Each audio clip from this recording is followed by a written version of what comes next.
I was at a point where it was challenging even to go to work.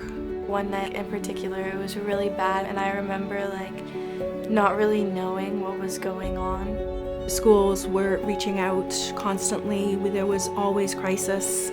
I would struggle with this feeling, and it just felt really odd and made me feel really uncomfortable and sick to my stomach. It just, things had to change. My daughter had a delay in learning. After some bullying that came into it, things just got progressively worse. Life was just never easy. We had to get therapy involved to the point where the whole family was in therapy, and it's not cheap. It's very expensive.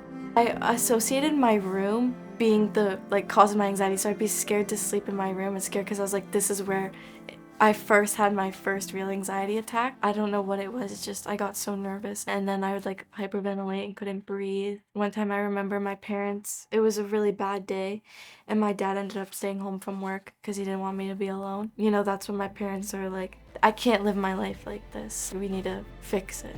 Deciding to come to a community service was really challenging. There's a lot of stigma and shame. It was a tough decision to make, but the best one. Before I started going to therapy, I never knew what was wrong and what was causing my anxiety, and that was a really big struggle for me. There's still my odd days and my bad days, but for the most part, it's a lot better. I feel like mental health is a very up and down thing, but it's learning how to deal with it in the right ways so that you can live your life and not let it control you. You've heard, two courageous stories. We have hundreds more like that. Our new building on Woolwich Street, it will be the place for children and youth and their families and caregivers to be able to receive the care and support they have. We're going to make it really easy for them.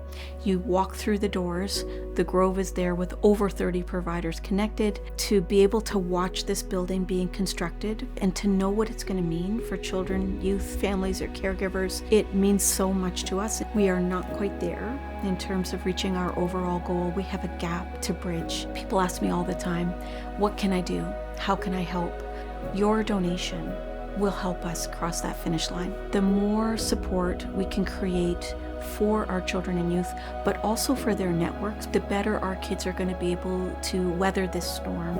So your donation helps us reach more youth, and it helps us deliver this building and everything that's in it that our kids and youth and their families and caregivers so deserve in our community.